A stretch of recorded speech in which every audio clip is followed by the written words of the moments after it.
மயிலாடுதுறை நகராட்சியில் டெண்டர் எடுப்பதில் அதிமுக மற்றும் திமுகவினருக்கு இடையே கடும் மோதல் ஏற்பட்டது. நாகை மாவட்டம் மயிலாடுதுறை நகராட்சிக்கு சொந்தமான கட்டண கழிப்பறை, சைக்கிள் நிறுத்தம், மார்க்கெட் ஆகியவற்றுக்கு நிர்வாகம் டெண்டர் கோரியது. வியாழனன்று திமுக மற்றும் அதிமுகவைச் சேர்ந்த ஒப்பந்ததாரர்கள் டெண்டர் எடுப்பதற்காக நகராட்சி அலுவலகத்திற்கு வந்தனர். அப்போது அங்கு வந்த அதிமுக மாவட்ட ஜெயலலிதா பேரவை செயலாளர் செந்தில்நாதன் மற்றும் அவரது ஆதரவாளர்களுக்கும் திமுக ஒன்றிய பொருளாளர் முருகமணி, அவரது சகோதரர் செந்தில் ஆகியோருக்கும் இடையே அடிதடி மோதல் ஏற்பட்டது. இதனால் நகராட்சியில் பரபரப்பு நிலவியது.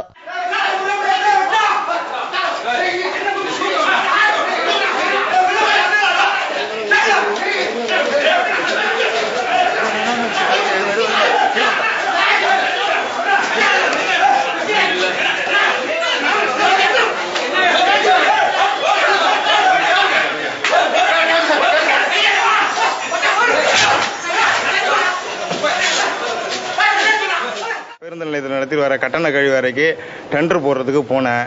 பணம் கட்டியிருக்கேன். டெண்டர் போடுறதுக்கு போன இடத்துல என்ன, இந்த மாவட்டத்தோட அமைச்சர் ஜெயபாலோட ஆளுக எல்லாம் வந்து அதிமுக பிரமுகர்கள் எல்லாரும் சேர்ந்து என்னை டெண்டர் போடக்கூடாது, டெண்டர் போட்டேன்னா உன்னை கொன்னுடுவேன், வெட்டிடுவேன்னு அருவாளை காட்டி மிரட்டி அருவாளையில் விட்டு சட்டையை கிழிச்சு ரொம்ப தொந்தரவு பண்ணிட்டாங்க. நான் மீறியும் டெண்டர் போட்டு வந்திருக்கேன். கட்சி காழ்ப்பு உணர்ச்சியை வச்சுக்கிட்டு மினிஸ்டரோட ஆதரவோட மயிலாடுதுறையில் உள்ள அதிமுக பிரமுகர்கள் அத்தனை பேரும் சேர்ந்து என்னையும் எனது சகோதரர் செந்தில்குமாரையும் சரமாரியா தாக்கிட்டாங்க.